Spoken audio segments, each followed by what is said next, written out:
Buenas tardes, seguimos nuestro estudio de 2 Corintios, ya entrando al tema final, que básicamente abarca el capítulo 10, capítulo 11 y parte del 12 también de esta carta. Em, el apóstol habla sobre el cuidado en la doctrina, sobre su situación como apóstol. Bueno, vemos en los títulos, pero los títulos no son inspirados. Dice Pablo defiende su ministerio, pero en realidad no es el mismo sentido de antes de Pablo defiende su ministerio, sino que el apóstol hace mucho más una recomendación. Esa es la idea. Más una recomendación que como creyentes los corintios deben tener cuidado. Bueno, ahora ya que han salido adelante, se han esforzado, han cambiado bastante, han mejorado en muchas cosas.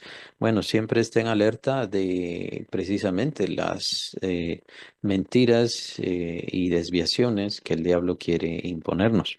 Entonces, suena más en ese sentido y es por eso que es más doctrinal el apóstol en este momento. No es tanto achacarles algo o este problema tienen o esta situación está pasando, aunque sin duda siempre venían conflictos y es por eso que el apóstol reafirma su situación, su condición y su llamamiento como apóstol.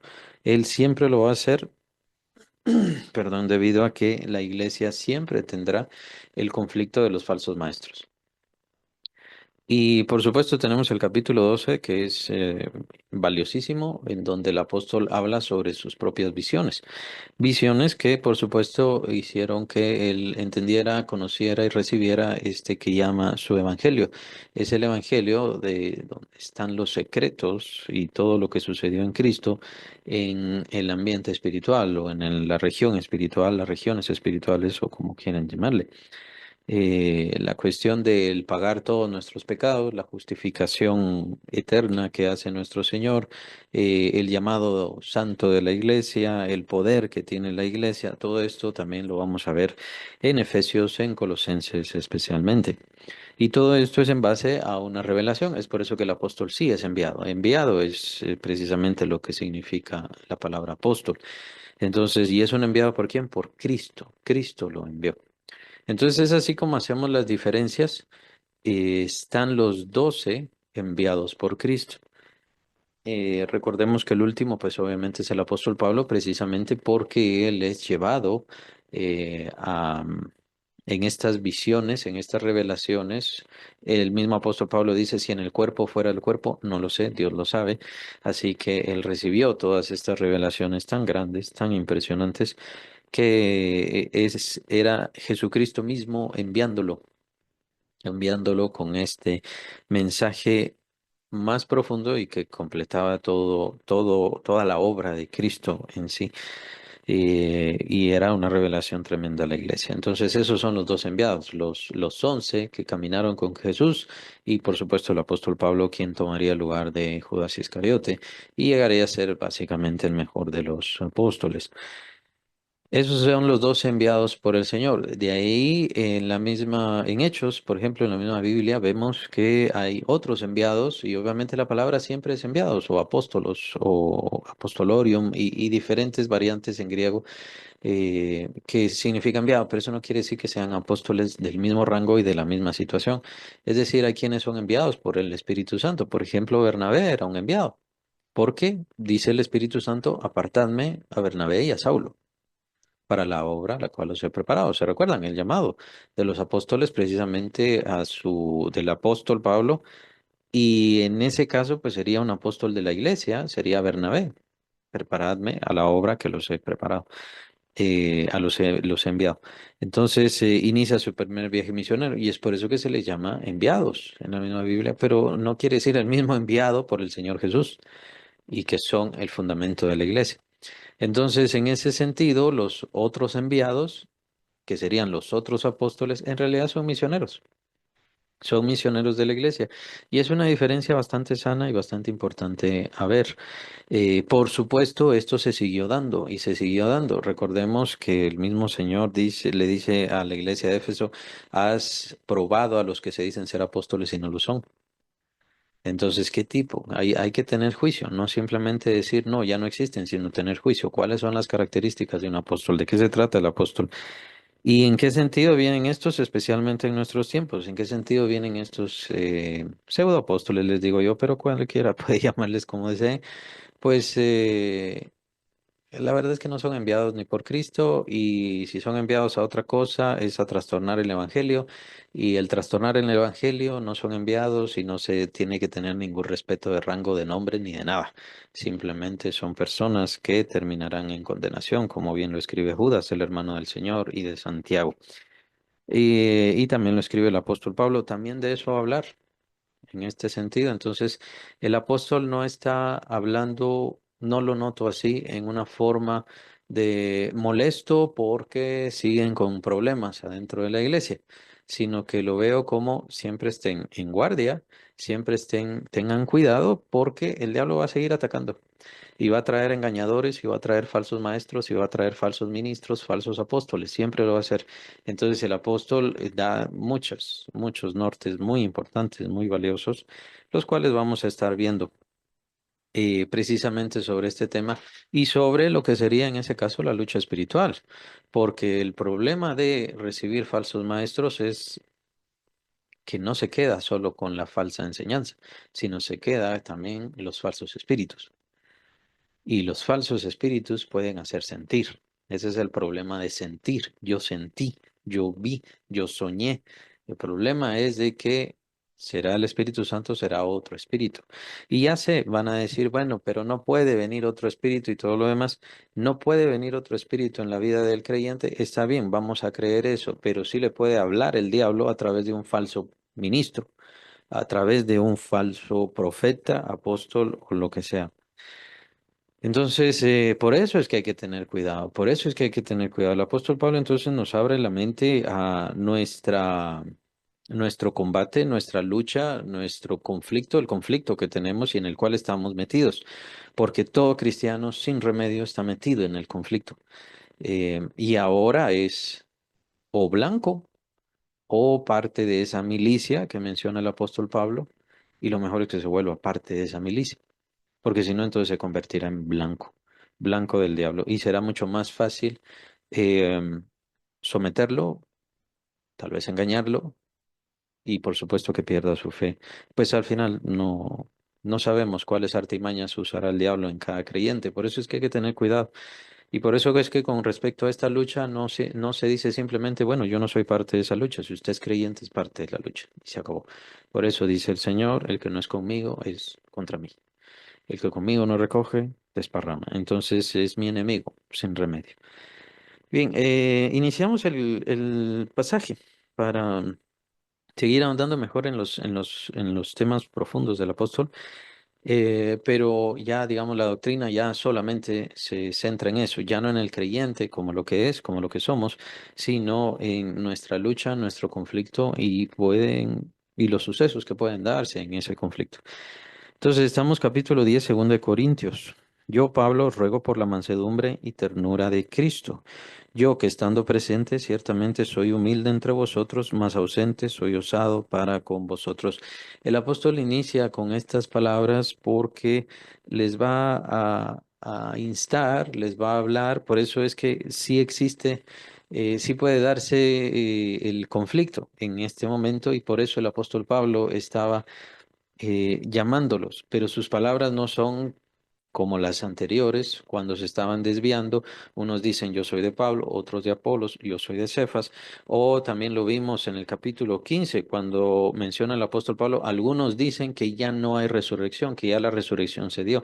Entonces, el apóstol estaba comprometido en viendo estos conflictos bastante fuertes dentro de la iglesia y por supuesto los estaba atacando. Ahora ya no vemos tanto eso. Ahora el apóstol les está hablando que tengan cuidado, tengan cuidado. Por supuesto, bien puede ser que alguno que otro sigue creyendo, sigue pensando mal o alguna cosa así.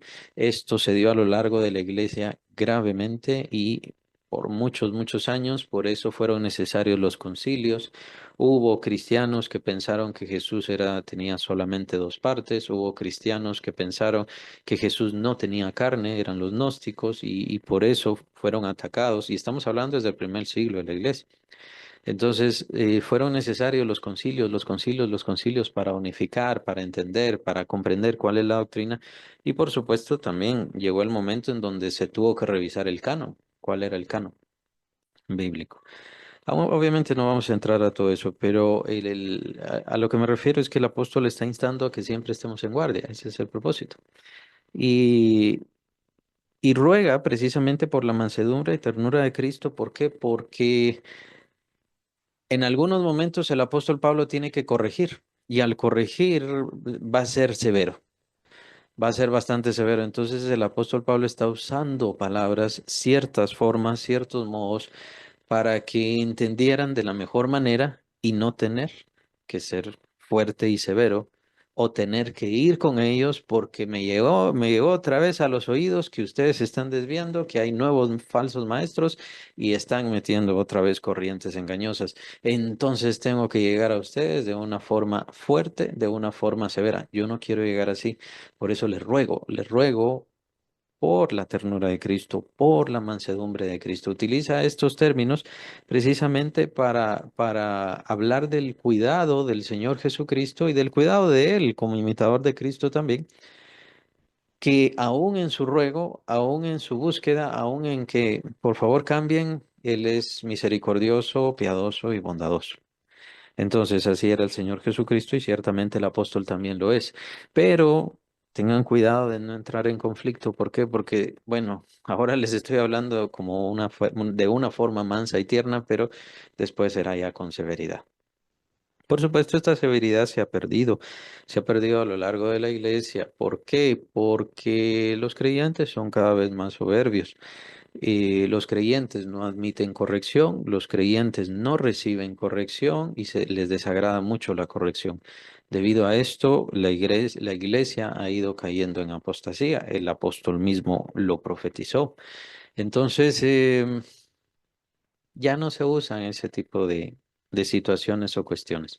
Y por otro lado, también están aquellos que usan demasiada severidad. Todo es un lío, todo es grito, todo es molestia, todo es malestar, todo es usted es pecador, usted es pecadora, a quienes llamamos los legalistas. Y entonces los legalistas siguen viviendo bajo el látigo de la ley, el látigo de los mandamientos, no haga esto, no haga aquello, y son mandamientos inventados por ellos. Dios nunca habló del pantalón en las mujeres, pero ellos lo toman como una cuestión de pecado y razón, por supuesto, de que se vaya de la iglesia, de echar a la gente de la iglesia. Hay que separar a los hombres de las mujeres. ¿Por qué? Algo van a hacer adentro de la iglesia, entonces cuando están en la iglesia hay que separarlos. Y diferentes cuestiones que solamente son mandamientos de hombres que obviamente se apegan mucho a las cuestiones de los fariseos del tiempo del Señor Jesús. Entonces no se dan cuenta que están entrando en lo mismo y por supuesto no se dan cuenta de la sentencia del capítulo 23 de Mateo que da el Señor Jesucristo sobre los fariseos. Bueno, esto ya está cayendo también sobre los legalistas. Entonces hay diferentes puntos.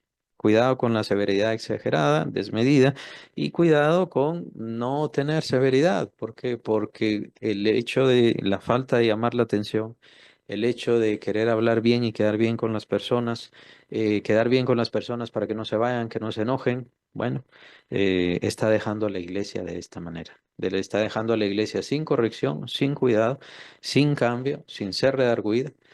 Y por supuesto, la iglesia está deslizándose cada vez más y cada vez más en la apostasía. Entonces, el apóstol tiene sus modos, tiene sus formas de tratar y esta es una de ellas. Primero habla con misericordia, primero habla con ternura, primero habla con cuidado, pero si no hacen caso, entonces voy a tener que hablar de otra manera. Versículo 2. Ruego pues que cuando esté presente no tenga que usar de aquella osadía con que estoy dispuesto a proceder resueltamente contra algunos que nos tienen como si anduviésemos según la carne. Pues aunque andamos en la carne, no militamos según la carne.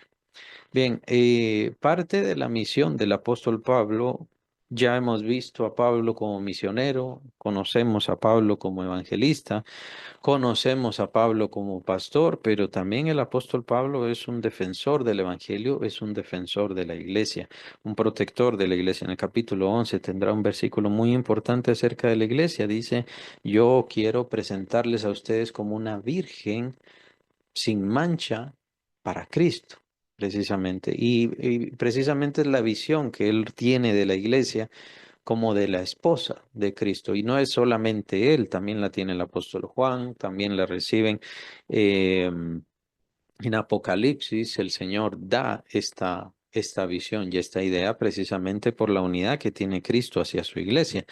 Entonces, el pastor, el defensor de la palabra, tiene esta misión también de tener cuidado, pero tener cuidado del rebaño. Y tiene que preocuparse del rebaño, pero el rebaño, por supuesto, tiene que recibir la palabra, que era lo que mencionaba hace un momento, que el problema es que el rebaño se ha ido separando de este cuidado, de esta atención, de esta protección. Ya el rebaño, básicamente lo que quiere es nada más que le den su mensaje dominical y se acabó. No, no hay algo de cuidado o de protección. Miren, esto está mal.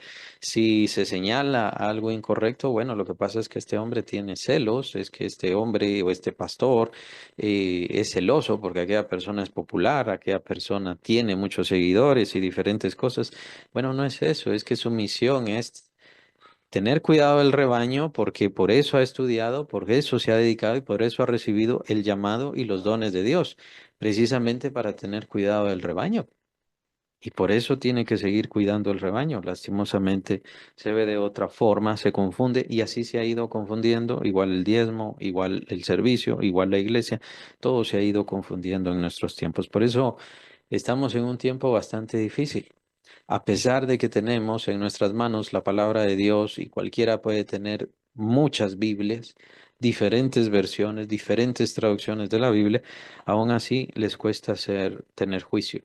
Y esto creo que es porque se han ido separando del juicio del Espíritu Santo, del cuidado del Espíritu Santo, y entonces solamente se cuidan por sí mismos, pero sin conocimiento, sin verdad, sin fe y sin inspiración, por supuesto. Entonces, así no se puede. No se puede. Se han apartado del Espíritu Santo y por eso han escuchado doctrinas de demonios. Por eso el apóstol Pablo habla así. Escucharán doctrinas de demonios. Y es en sus cartas pastorales que está. Entonces, están escuchando otros espíritus. Y por eso hay que tener cuidado. El creyente entonces, y sobre todo el ministro, es un defensor de la palabra, es un defensor del rebaño, es un defensor de la iglesia.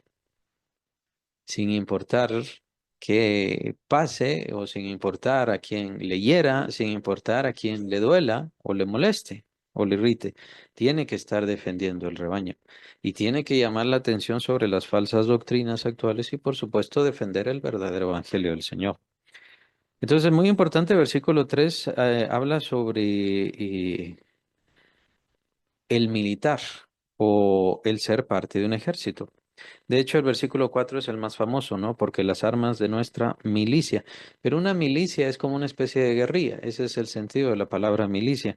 Ahora, aquí lo utiliza el traductor, pero en realidad la palabra es ejército. Lo utiliza el traductor porque la combinación es muy hermosa en nuestro español. Entonces se oye muy bien, porque las armas de nuestra milicia no son carnales, sino poderosas en Dios para la destrucción de fortalezas. Es una seguidilla y eso es la forma de nuestra traducción, pero es un ejército, nosotros somos un ejército y cada creyente ha sido llamado al servicio del Señor, a obedecer al Señor, al amor del Señor, sí, pero para ser parte del ejército del Señor. Y cada creyente ha sido llamado para ser parte del ejército del Señor. Es muy importante entender eso, porque aunque andamos en la carne, no militamos según la carne. Entonces, la idea que expondrá el apóstol es, somos parte del ejército de Dios y por eso tenemos que servir y tenemos que luchar. Somos servidores, sí, pero también somos soldados. Somos parte de ese ejército y tenemos que combatir contra el mal. Entonces, el apóstol está tomando a los corintios, instándoles, ustedes son parte de este ejército, tienen que tener cuidado de ahora en adelante, tienen que tener cuidado de las cosas. ¿Por qué somos parte del ejército? Porque hay un combate. Hay un combate terrible y es el combate más terrible que ha existido o existirá. Prueba de esto o por qué digo que es así, obviamente tuvo que venir nuestro Señor a poder salvarnos. Es la única forma como nosotros podríamos encontrar salvación, liberación de nuestro pecado y liberación de la condenación. Entonces, es el conflicto más grave. Y están comprometidos los ángeles más altos, sea del lado de Dios, están los arcángeles luchando, sea del lado del diablo, que vinieron con él, que se apartaron de Dios, que dejaron a Dios, están luchando en este gran combate, en esta gran guerra.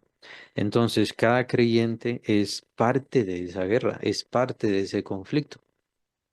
En parte, se puede decir que es el botín, se puede decir que es el botín, pero como creyente, el Señor nos ha establecido como creyentes, quiero decir, el Señor nos ha establecido como parte de ese ejército, como soldados de ese ejército y combatientes.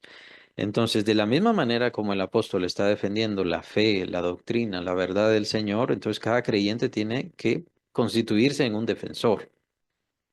Entonces ahora se complica todo, porque ya no estamos hablando de los ministros, estamos hablando en realidad de todos los creyentes, son parte de ese conflicto y los creyentes deberían defender la verdad del Evangelio.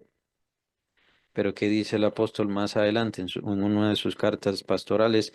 Que los creyentes más adelante tendrán comezón de oír y entonces alejarán de la verdad el oído y entonces escucharán fábulas. Y es precisamente lo que estamos viendo ahora. Entonces los creyentes se están desviando, los creyentes se están apartando y es lo que llamamos la apostasía. En Tesalonicenses el apóstol Pablo dice, no puede venir el hombre de pecado, el hijo de perdición, sin que antes venga la apostasía. Ahora, la apostasía es parte de las profecías. Es parte de las profecías, pero el hecho de ser parte de las profecías no quiere decir que esté bien que yo me deje llevar por la apostasía. No es esa la intención de Dios, simplemente está profetizado. Son eventos malos, son eventos difíciles profetizados por Dios, pero la apostasía definitivamente es algo negativo, es algo que Dios no quería, pero es algo inevitable. ¿Por qué? Pues que es profecía. Ya sabemos que así va a ser. Y ahora estamos viendo todos estos pseudoapóstoles, pseudoprofetas, pseudorevelaciones, pseudoevangelios, que son cada vez diferentes, diferentes y diferentes. Y por eso hay que tener mucho cuidado, tenemos que estar en guardia. Nosotros somos parte de esta milicia o más bien somos parte de este ejército. Como mencionaba, la palabra milicia más bien se refiere a como una guerrilla. No somos una guerrilla, somos un ejército. Y la palabra que usa ahí el apóstol es eso, es ejército. Las armas de nuestra milicia no son carnales. ¿A qué se refiere con esto? Obviamente al decir no son carnales, está hablando él como soldado, pero no como un soldado en la carne. No estamos peleando en contra de la carne de nadie. Em, no tenemos lucha contra carne y sangre. ¿Se recuerdan? Lo dice también el apóstol. No tenemos lucha contra carne y sangre. Entonces, nuestra lucha no es contra cuerpos. Nuestra lucha no es de quitarle la vida a ningún cuerpo, a ninguna persona, sino que nuestra lucha, la cual es mayor, superior, espiritual, contra huestes de maldad en las regiones celestes. También lo menciona el apóstol. Entonces, nuestra lucha también tiene sus armas, pero estas no son carnales. Entonces, de nada sirve pensar o dejarnos llevar tanto por las cosas de esta vida o de este mundo o de lo que tiene que hacer nuestro cuerpo. Nuestras armas son espirituales, son poderosas en Dios, muy importante eso, sino son poderosas en Dios para la destrucción de fortalezas. O sea, Dios está comprometido con nosotros en la destrucción de fortalezas. Más o menos es lo que tenemos que entender con los capítulos anteriores cuando el apóstol estaba hablando de sembrar. Cuando nosotros sembramos, entonces Dios está comprometido con nosotros. Nosotros estamos usando los preceptos del reino, nosotros estamos creyéndole a Dios y entonces estamos usando y dependiendo de Dios. Estamos usando lo que Dios dice, lo que Dios nos da, sus principios, y entonces estamos dependiendo de Él. Entonces lo estamos haciendo parte de eso. Esa es la idea acá. Esa es la idea acá, solo que acá está tomando otro tema completamente. Es el tema de nuestra lucha espiritual, de nuestra lucha, de nuestro combate. Le llamamos lucha espiritual, pues obviamente es contra huestes de maldad, contra espíritus de maldad, contra demonios, contra seres que cayeron de la gracia de Dios, que se apartaron de la verdad de Dios. Escribe Judas que abandonaron su propia morada sea lo que sea exactamente que eso quiera decir, pero abandonaron su propia morada, escribe Judas, o sea, dejaron de ser quienes son, es la mejor forma que podemos entenderlo, dejaron de ser lo que son y se dedicaron a la oscuridad, al odio, a la ruina, es decir, a todo lo que Dios no es y a todo lo que no tiene y no tiene nada que ver con Dios. Entonces, si las armas de nuestra milicia son poderosas en Dios, quiere decir que nuestras armas se comparan mucho a lo que Dios es y a lo que Dios tiene, a todo lo que Dios nos da. Entonces, todos los llamados que nos hace el Señor Jesucristo con respecto al reino, con respecto a las bienaventuranzas, con respecto a las armas de nuestra milicia que menciona el apóstol también en Efesios, la armadura del creyente, todas estas son poderosas en Dios, dependen de Dios. Y por lo tanto, yo también tengo que confiar en Dios, confiar en Él. Es muy importante, pues ya incluso vemos desviaciones con respecto al sentido de los amuletos. Por ejemplo, la Biblia se toma como un amuleto. La Biblia no es un amuleto. La Biblia contiene la palabra de Dios viva, eficaz, que tiene su sentido y su efecto por medio del Espíritu Santo que está en nosotros, pues Él es el poder que opera en nosotros. Pero si el creyente deja de creer en este poder, deja de confiar en este poder, deja de acercarse y de buscar ese poder, entonces es ineficaz en su alma, en su vida, en su familia, etcétera. El versículo 4, como mencionaba, es el versículo más famoso porque las armas, y nos gusta memorizar, porque las armas de nuestra milicia no son carnales, sino poderosas en Dios para la destrucción. La última parte, tiene la primera parte porque las armas de nuestra milicia no son carnales, esa es la primera parte, sino poderosas en Dios, segunda parte, lo que ya he mencionado o he hablado un poco, pero ¿para qué es? Para la destrucción de fortalezas. ¿Cuáles son estas fortalezas? ¿De qué se trata estas fortalezas? Y es por eso que el apóstol va a exponer la cuestión de las falsas doctrinas, de los falsos evangelios, de la falsa luz, del falso descubrimiento, del sectarismo y de diferentes desviaciones que se dan incluso adentro cuando todavía no se han vuelto sectas. Pero todo esto es un proceso. Tenemos que entender que es un proceso donde van añadiéndose argumentos y argumentos, argumentos. También podemos aplicarlo y a mí me gusta aplicarlo en el evangelismo a los argumentos y a la altivez que utilizan las personas que no conocen a Cristo. Pues al final también tienen sus argumentos y a eso le podemos llamar fortalezas.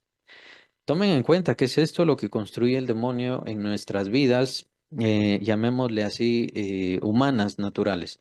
Lo que el demonio busca en nuestras vidas es que nuestra vida esté arruinada, que estemos llenos de odio, que estemos llenos de maldad, que estemos sin honor, sin dignidad, depravados y todo lo demás. Y va a usar lo que sea necesario. Una ruina en la familia, va a usar una mala educación, va a usar las redes sociales, va a usar las computadoras, va a usar las televisores, va a usar los amigos, va a usar lo que sea necesario con tal de que nosotros vayamos formando fortalezas.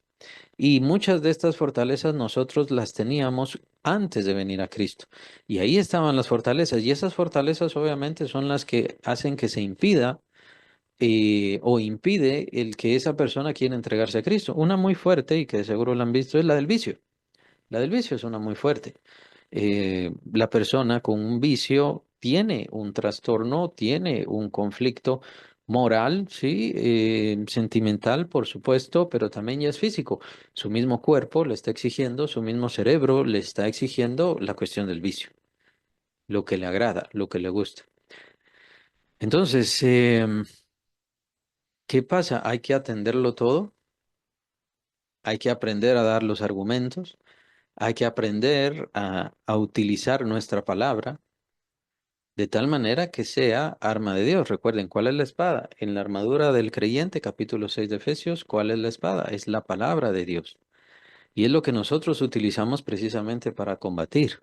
La palabra de Dios que tiene que estar en nuestras vidas, que tiene que estar en nuestra boca, en nuestra mente y llenarnos completamente es precisamente lo que va a usar el Espíritu Santo para ir atacando e ir destruyendo las fortalezas de las personas.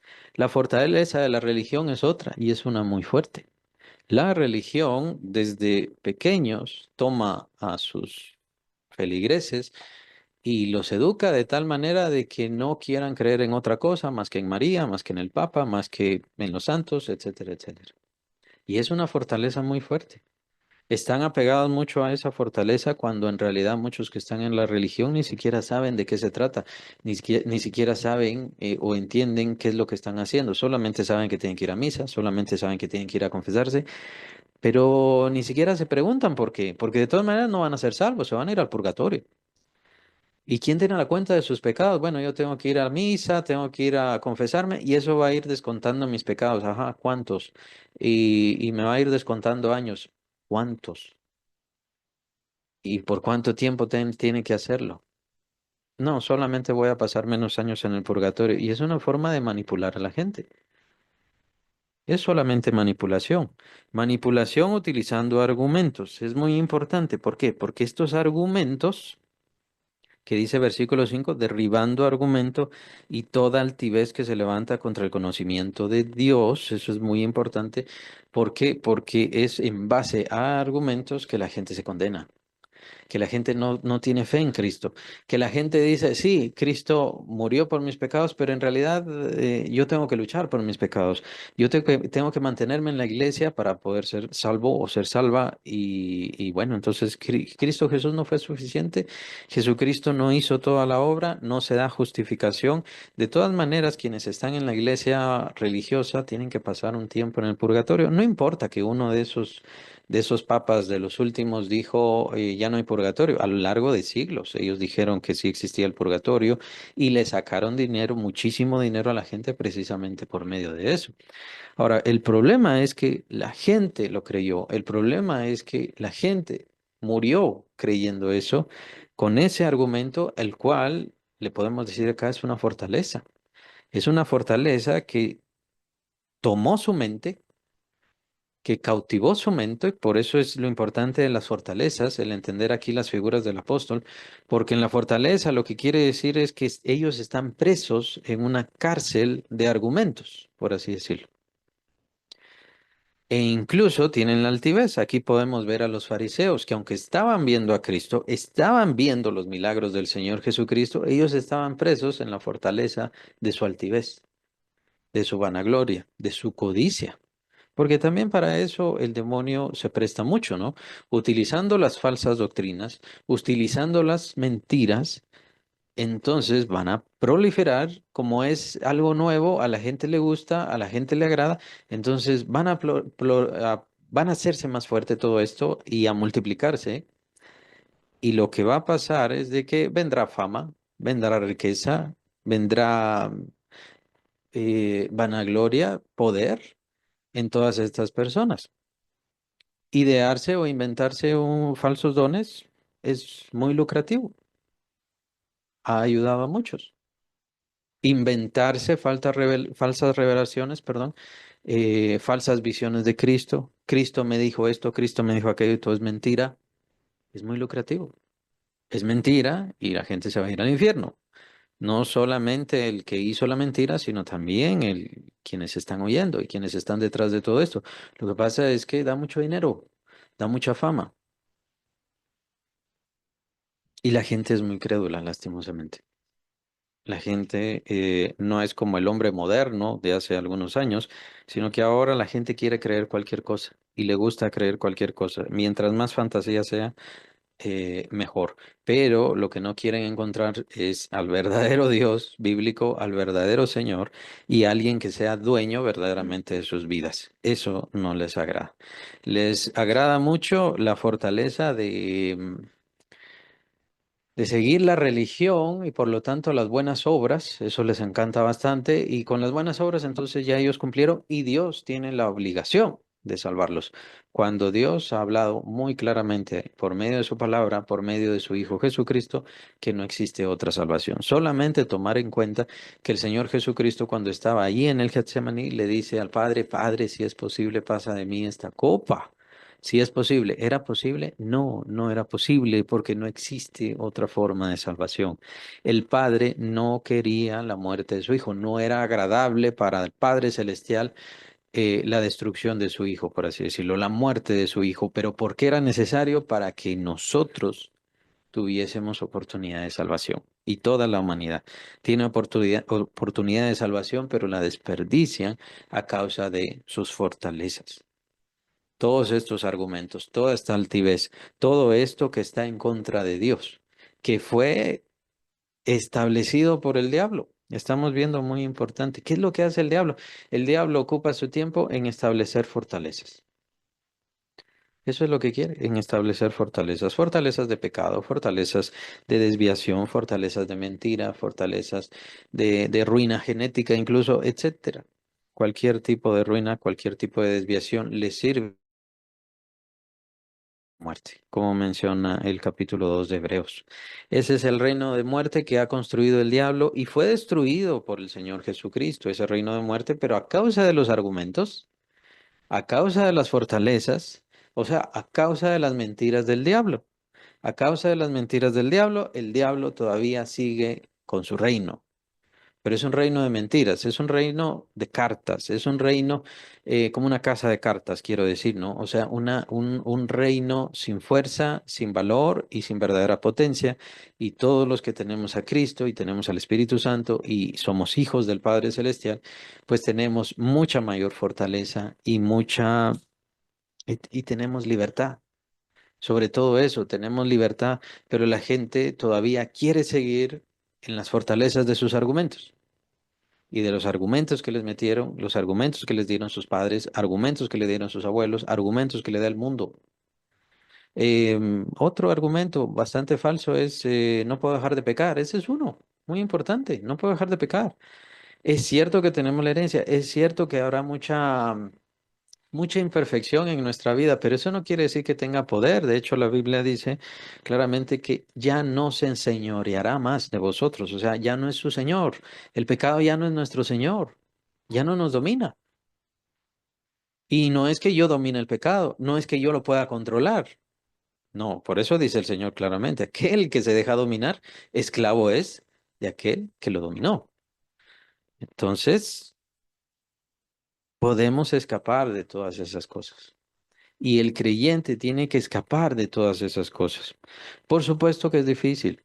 Por supuesto que es difícil. Para el apóstol Pablo fue tremendamente difícil. Solamente la revelación de el Jesús resucitado, exaltado, le pudo cambiar el corazón. ¿Por qué? Por todas estas fortalezas que él tenía en su corazón, toda esa estructura. Más adelante él también va a hablar sobre esto. Y también vemos cómo él dice también en Filipenses, alguien tiene que apreciar, de qué sentirse soberbio, de qué sentirse importante. Yo más, yo soy hebreo de hebreos, yo era fariseo. Ahora, da toda esta lista, pero dice todas estas cosas las he tenido por basura por amor del conocimiento de Cristo. Y eso es lo que la gente no entiende, la gente no alcanza. Hay gente que tiene estas fortalezas, especialmente en la religión, donde dicen, bueno, sí, nosotros creemos en Cristo, pero no creen en la justificación de Cristo, la liberación, no creen en el nuevo nacimiento, no busca la verdad de la fe, no quiere y ni tiene una relación genuina con Dios, por eso es que necesita las imágenes, pero tienen sus argumentos y sus argumentos y sus argumentos y con eso le encuentran lógica. Pero obviamente todos están apartados de, ¿qué? Muy importante, versículo 5 del conocimiento de Dios, de tal manera que están en contra del conocimiento de Dios. Lo que Dios ha revelado, ellos están en contra y entonces se cumple lo que menciona el apóstol Juan en el capítulo 5 de su primera carta. Aquel que no cree a Dios, le hace mentiroso, le ha hecho mentiroso porque no ha creído en el testimonio que el Padre ha dado sobre su Hijo. Y esa es la condenación. Ahí está la condenación. Decir a Dios mentiroso no es cualquier cosa, es una blasfemia terrible. Decir a Dios mentiroso es lo peor que se puede hacer. Ahora, las armas de nuestra milicia, aquí el apóstol Pablo las está utilizando específicamente hacia las personas. Nuestra lucha espiritual específicamente no es contra demonios, o sea, no vamos a hablarle a los demonios, no vamos a expulsar a los demonios, no vamos a decirle a los demonios que se quiten, que se muevan, ni ninguna cosa así. Lo que vamos a hacer es quitar estas fortalezas demoníacas atacar estas fortalezas demoníacas que están en las personas que no conocen al Señor y que están en contra del conocimiento del Señor. Por eso yo siempre he dicho, bueno, la guerra espiritual es evangelizar, es hablarle del evangelio a las personas, es ir y buscar a las personas y mostrarles, hablarles de la palabra de Dios. Eso es guerra espiritual. La guerra espiritual no son, digámoslo así, no estoy achacando ni diciendo que son malas reuniones o malas cuestiones. Creo que toda reunión es buena, toda reunión donde hablemos del Señor es buena, creo que todo tiempo que dediquemos al Señor es algo positivo, pero hacer como alborada para hacer guerra espiritual, hacer vigilia para hacer guerra espiritual, hacer ayuno para hacer guerra espiritual, bueno, en realidad no se trata de eso, nosotros ya tenemos la autoridad de Cristo, nosotros tenemos ya el poder de Cristo y lo que tenemos que hacer es usar la espada del Espíritu que es la palabra de Dios, ahí nos cuesta. ¿Y en dónde debemos usarla? Debemos usarla en las demás personas. Debemos usarla en las personas que nos atacan, las personas que no conocen a Cristo, las personas que vemos todos los días. En esas personas tenemos que estarlo utilizando. Y ahí podemos destruir las fortalezas. En nuestras familias incluso también. ¿Cuáles son las fortalezas que pueden estar en nuestra propia familia? ¿Qué fortalezas? ¿Mala crianza? ¿Mala educación? ¿Perversión? No sabemos. No sabemos. Pero por eso es que tenemos que llenar con la palabra de Dios. Por eso es que tenemos que, eh, bueno, dicen herir los cielos. No se trata tanto de eso, no podemos hacerlo. Lo que tenemos que hacer es llenarnos de la palabra de Dios, que el Señor, su vida, su esencia, su palabra, su gracia, la oración, la adoración, llenen nuestras vidas constantemente. Ciertamente que sea una verdadera adoración, porque también en eso se ha desviado. De la misma manera como se ha desviado el Evangelio, también se ha desviado la adoración. De la misma manera, en nuestros tiempos, como se ha desviado el evangelio, se ha desviado la adoración. De hecho, la adoración ya no. De hecho, quería decir, la adoración es uno de los principales instrumentos de la apostasía actualmente. En la adoración se han concentrado para que ya no sea adoración y sea una cosa un poco mitológica, un poco mística, un poco rara, ¿no? Así como que espiritual, como que tocando el éter, alguna cosa así. No, el Señor no nos mandó, es bastante claro con respecto a la adoración, pero también todo eso se ha ido desviando.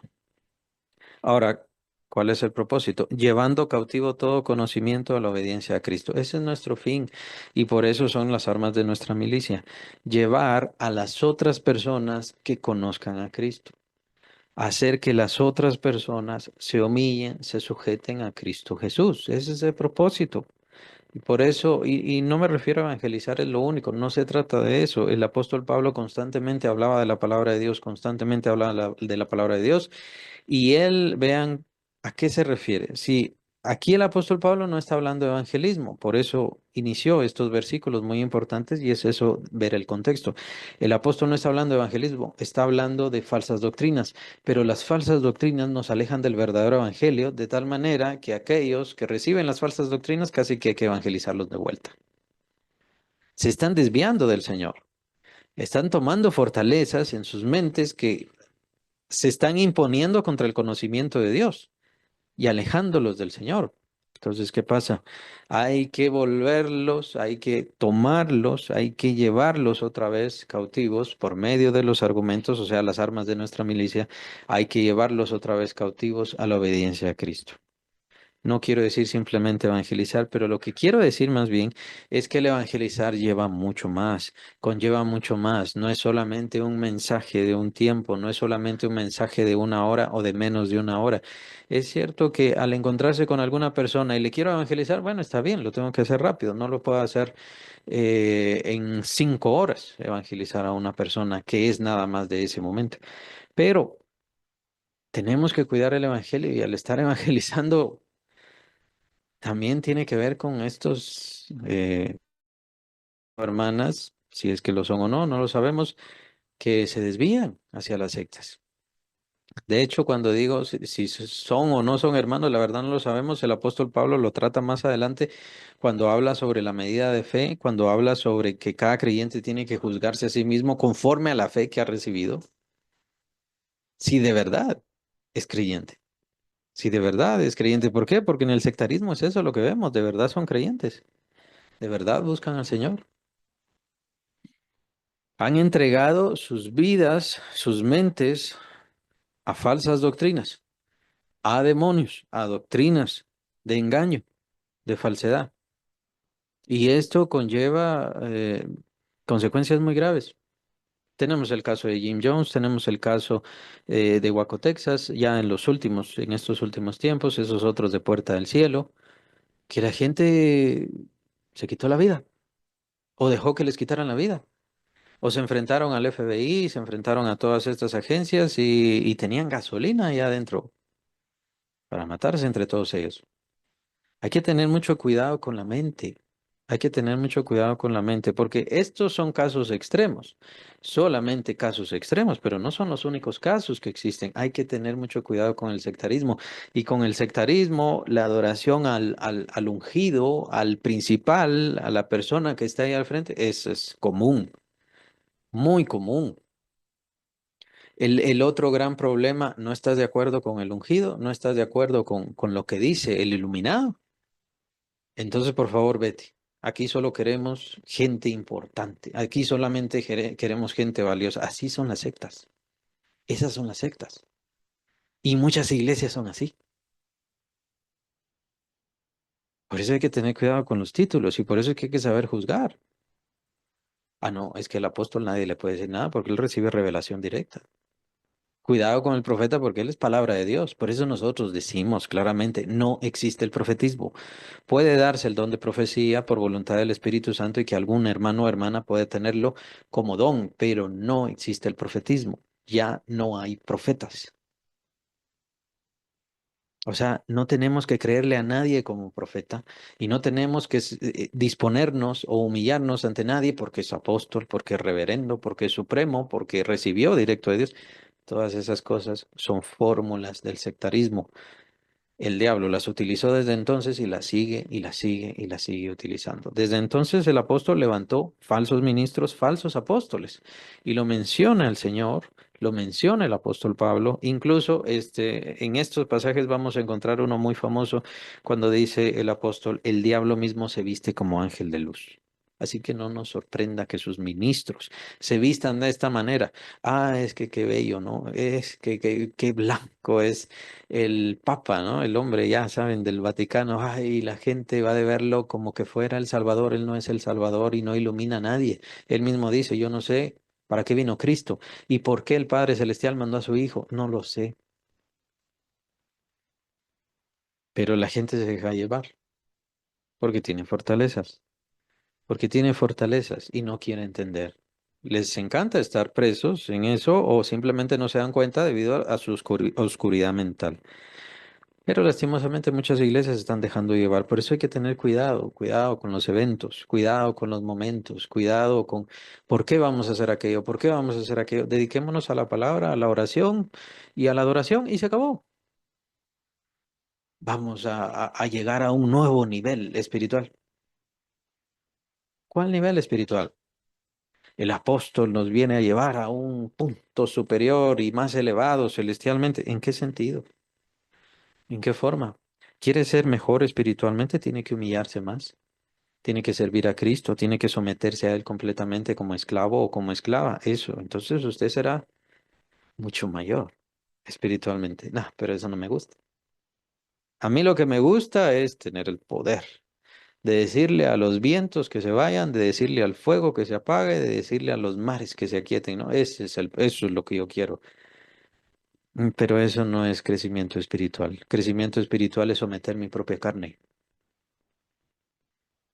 Lo que yo soy, mi maldad, someterla en obediencia a Cristo y hacer que este cuerpo ya no sirva más al pecado, sino que sirva completamente al Señor Jesucristo y esté completamente sometido. Yo, mi cuerpo, mi alma, mi ser entero, completamente sometido en obediencia a Cristo y en servicio a Cristo Jesús. Ese es un verdadero crecimiento espiritual y un verdadero desarrollo espiritual. No va a pasar en un evento, en un encuentro, en una reunión, en la unción del apóstol, en que vaya a tal campaña memorial o alguna cosa así. No, no, porque el Supremo aquel me ungió y oró por mí. No, no va a pasar. Va a pasar y con su descubrimiento que le dé el Espíritu Santo diario y participación constante en todo lo que tiene que ver el Señor, todo lo que es la iglesia, toda su palabra, toda la adoración, toda la búsqueda que tenemos como pueblo de Cristo. Recuerde que el Señor no va a bendecirle si usted no bendice al cuerpo de Cristo. No tiene sentido, no tiene ningún sentido. ¿Para qué me va a dar palabras si yo no la comparto? ¿Para qué me va a dar dones si yo no los doy a mis hermanos? ¿Para qué? No tiene sentido.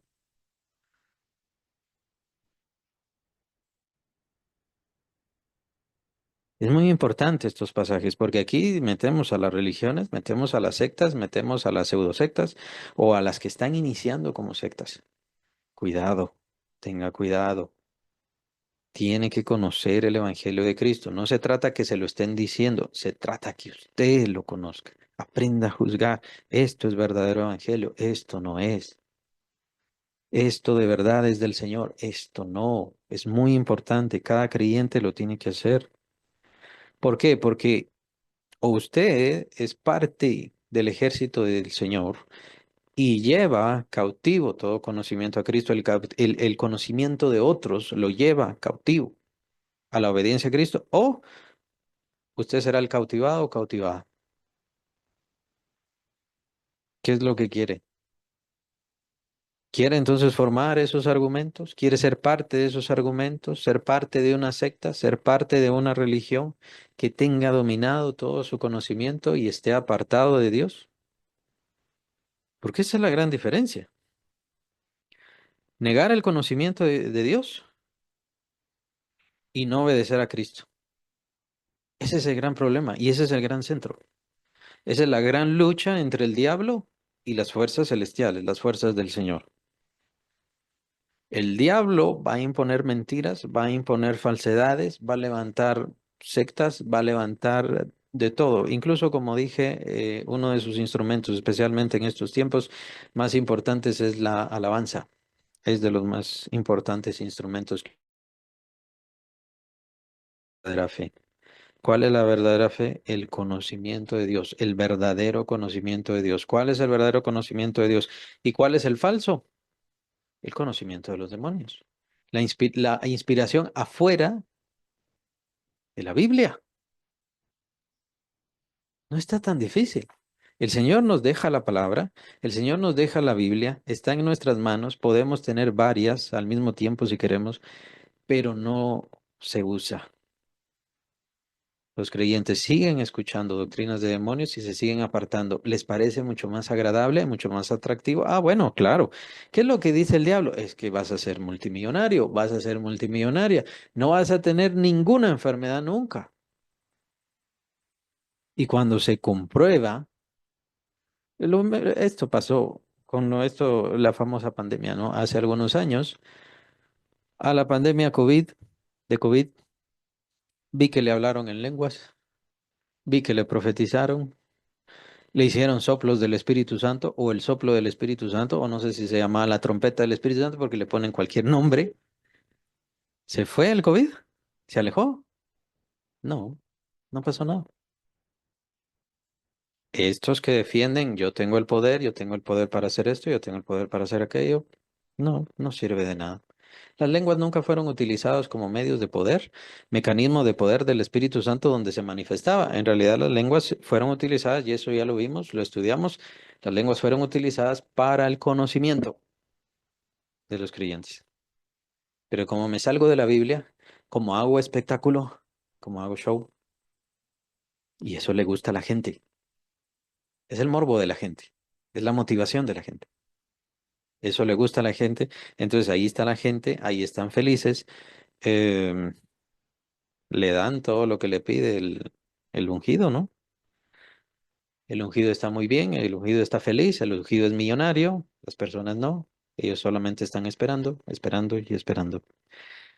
Bueno, muy importante. Aquí metemos todo, sectas, religiones, falsedades, mentiras. Y solamente existe un conocimiento de Dios y solamente existe una obediencia a Cristo. El conocimiento de Dios es el Evangelio. Terminó resplandeciendo en esto maravilloso, excelso, que es el Evangelio del Señor Jesucristo, al cual usted tiene que apegarse, yo o todos nos tenemos que apegar. Si queremos mantenernos en la obediencia a que Jesucristo, por supuesto. Y la obediencia a Cristo es a lo que se refiere el Señor, enseñándoles que hagan y que guarden todo lo que yo os he mandado. ¿Se recuerdan la gran comisión, capítulo 28 de Mateo? Ahí está. ¿Y qué es lo que nos ha mandado el Señor Jesús?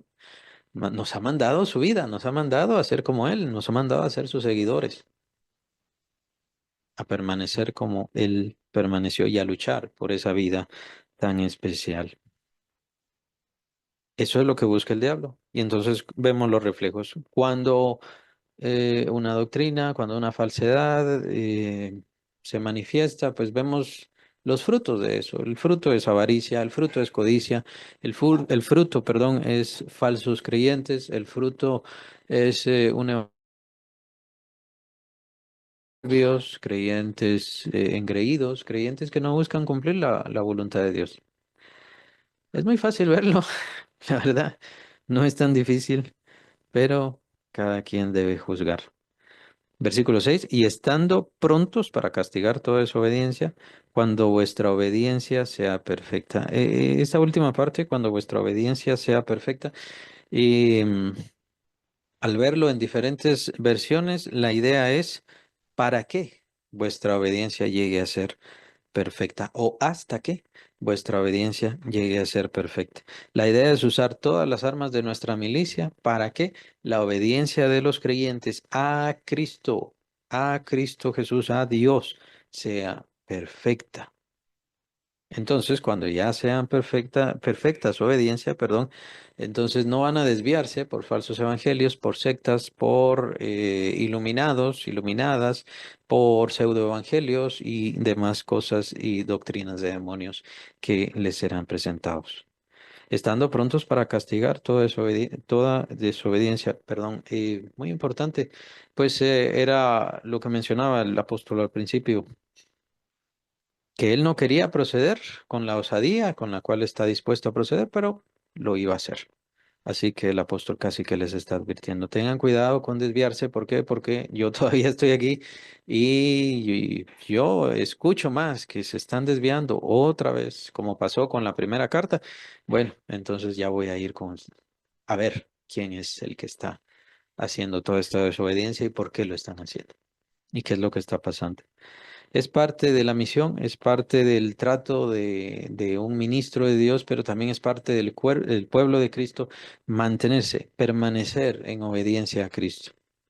Entonces tenemos que tener cuidado, qué es lo que nos están alimentando, de qué es lo que nos quieren transmitir, de qué es de lo que nos quieren hablar, y cuál es el fruto y consecuencia de todo esto. Desobediencia, desviación, mal compromiso, etcétera. Una muy fácil no es una secta, no es un conocimiento ni una doctrina falsa en sí, sino que es la idea de la evolución. ¿Cuál es la idea de la evolución y cuál es el propósito de la evolución? Pero me gusta para ilustrar este punto. Lo que pasa con la evolución es de que el hombre ya no viene de Dios, sino tiene la semejanza de Dios. Esa es básicamente la idea. Eso es lo que quiere decir. ¿Por eso es una doctrina de demonios? Sí, es una doctrina de demonios. Porque el hombre ya no tiene llamémosle una aspiración superior. Es apenas un animal. Apenas viene de una lombriz. La lombriz se hizo como iguana o algo así, como lagartija. La lagartija se convirtió como en perro y de ahí se fue convirtiendo en mono y el mono fue evolucionando. O sea, no es nada. El ser humano no es nada. Y el ser humano, por ende, no vale nada. Es tan comparable, tan parecido a cualquier animal o de esta tierra, perdón, animal de esta tierra. Entonces, puede hacer lo que hacen los monos, puede hacer lo que hacen los perros, puede hacer lo que sea, pero ese no es el fin.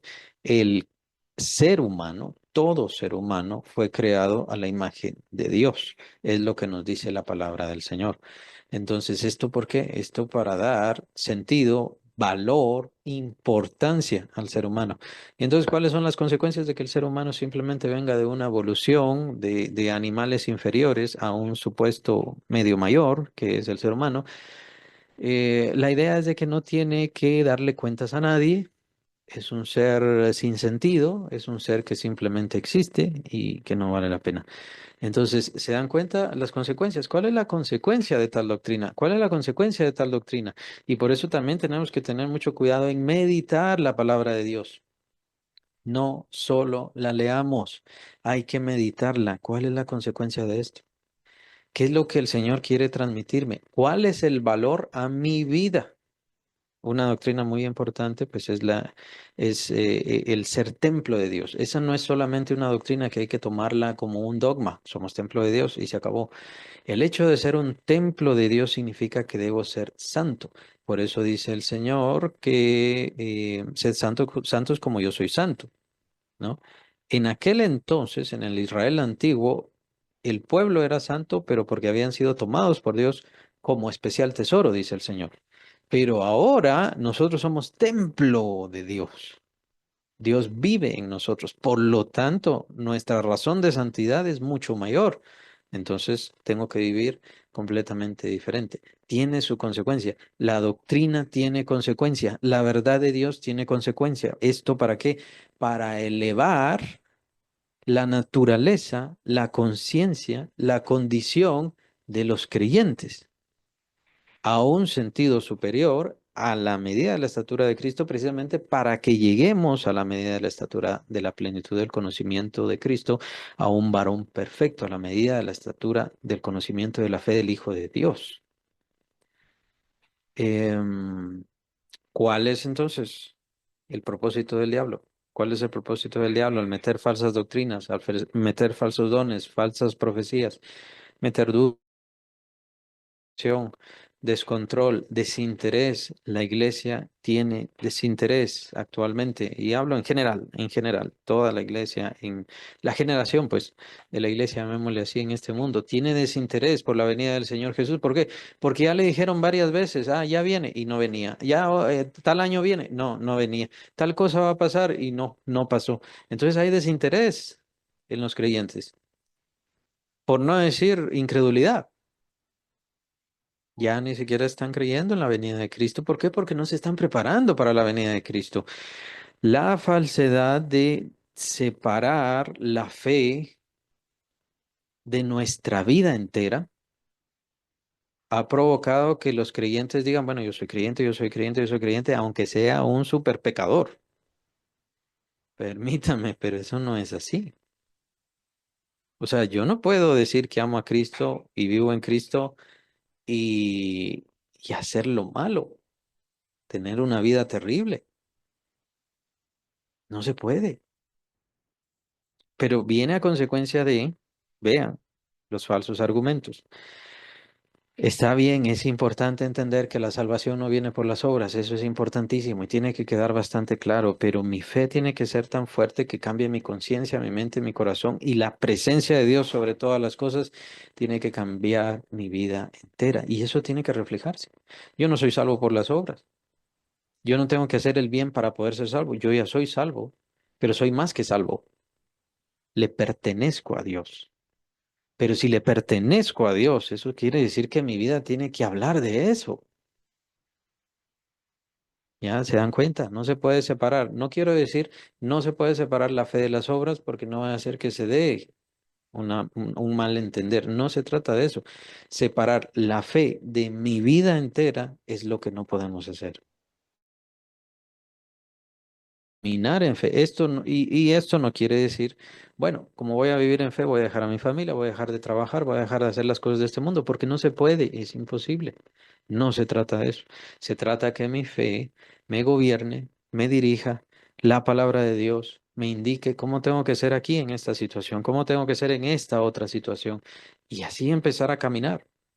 Eso se trata andar en fe y no por vista. Eh, las falsas doctrinas. A veces nosotros no se nos completa todo el panorama y por eso a veces nos desviamos, por eso a veces no vemos mayores bendiciones, por eso a veces desobedecemos a Dios muchas veces sin darnos cuenta. Lastimosamente es así. Esto no quiere decir que no seamos creyentes, esto no quiere decir que no se tenga fe, esto no quiere decir que no se sea salvo, sino más bien que hay que corregir el camino y hay que tener cuidado. Los apóstoles fueron prueba de fe, pero fueron prueba de fe. ¿Por qué? Porque lo entregaron todo y sometieron toda su vida a la fe que tenían. Y por eso el Señor les bendijo, les recibe, hizo cosas maravillosas en sus vidas. Y por supuesto, también les permitió el privilegio de entregar sus vidas, o sea, sufrir la muerte por Cristo. Ahora, el Señor nos demanda eso. El Señor nos demanda que cada día vivamos y que no expulsemos nuestra fe y nuestra seguridad y nuestra confianza. Si yo soy templo de Dios, bueno, ¿cómo debo actuar? Sea en mi trabajo, sea en mis estudios, sea en mi hogar. ¿Cómo debo actuar? Como templo de Dios. ¿Cómo debo actuar? Y así empezar a caminar. Si esta es la palabra de Dios y la palabra de Dios es la espada que yo necesito, bueno, entonces se supone que tiene que vivir en mí, ¿no? Que tiene que ser parte de mi vida. Entonces yo tengo que leerla, tengo que estudiarla, pero con un sentido de fe. ¿Por qué? Porque en mí cobrará vida para tocar otros corazones, porque son las armas, es el arma de mi milicia, o sea, es el arma que me hace parte de ese ejército divino. Es muy importante. Y es muy importante encontrar el sentido y vivir conforme al sentido, no tomarlo de forma como amuleto. A veces se toma como amuleto y a veces se toman los pasajes bíblicos como amuleto y a veces se toma a Dios como amuleto. Señor, haz la obra. Señor, te pido que hagas la obra. Y en este caso, ¿qué podría hacer? Bueno, en mi familia. Señor, te pido que cambies a mi familia para que sea mejor. No, no se trata solo que cambie, se trata de que yo sea una influencia y que Dios me use a mí para poder hacer cambios, que es lo mismo que está pasando acá. A veces en las familias hay fortalezas, fortalezas de frialdad, fortalezas de desinterés, fortalezas mucho peores. Y bueno, el Señor, ¿cómo va a cambiar eso? Va a usarme a mí, por algo me está tocando, por algo me está llamando, va a usarme a mí, para que por medio de mí va a usar esas armas de milicia, esas armas de ejército. Es su palabra, va a usar su palabra y va a destruir todos esos argumentos. Es que así somos, es que así nos criaron. Todos esos son argumentos y son mentira y son destruidos por el poder de Dios a través de nosotros si nosotros nos disponemos y buscamos la transformación y sobre todo que el reino de Dios llegue a reinar. Quiero yo que el reino de Dios reine sobre mi casa, sobre mi familia. Lo que tengo que hacer es hablar más y más la palabra de Dios, llenarme de la palabra de Dios, dejarme guiar por la palabra de Dios. Es uno de los grandes elementos. Que guíe la palabra de Dios mi adoración, mi exaltación, mi ser, mi condición, mis pensamientos, mis deseos. No quiere decir que deje de buscar lo que yo busco, sino que vaya de acuerdo con lo que Dios quiere. A veces, bueno, yo quiero una casa o quiero un carro y, Señor, dame esto. Es lo que yo te pido. Pero ¿por qué no hacemos parte al Señor de esas cosas? Porque bien lo dice claramente su palabra. Si Jehová no edificare la casa, en vano trabajan los que la edifican. ¿Por qué sacamos a Dios de eso? O sea, sí queremos que nos la dé, pero al mismo tiempo lo sacamos. ¿Qué me dice Dios para que yo debo hacer para obtener esa casa en un futuro? Y si con esto se quedaron un poco en blanco, es porque no lo están haciendo, es porque no lo están tratando. Si yo le estoy pidiendo a Dios una casa, entonces Él me está diciendo hoy algo que debo hacer. Por ejemplo, levantarme a trabajar. Por ejemplo, levantarme a estudiar. Dependiendo en qué momento esté y en cuál sea mi situación. Y puede ser que el Señor más adelante, conforme a este esfuerzo, Él va a tener un toque en mi corazón. Bueno, dedícate a esto. Bueno, busca aquello.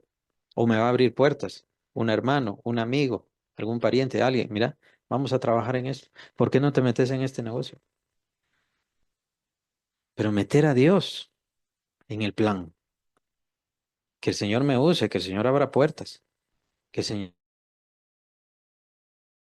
si me dirige, muy importante aquí, vean que dos veces aparece el obedecer. Estoy obedeciendo. ¿Se dan cuenta? Es decir, tomamos a Dios como una especie de amuleto. Señor, te pido y mágicamente tienes que hacerlo. No, el Señor no lo va a hacer mágicamente. Va a usarme, va a ser mi socio, por así decirlo, mi compañero. Va a ser el que me dirija, va a ser el que abra puertas, va a ser el que me enseñe, pero es el mismo que me va a decir, ponte a trabajar, ponte a estudiar, cambia esto, deja de ser así. ¿Le estamos obedeciendo? Es decir, dejamos que Él nos guíe.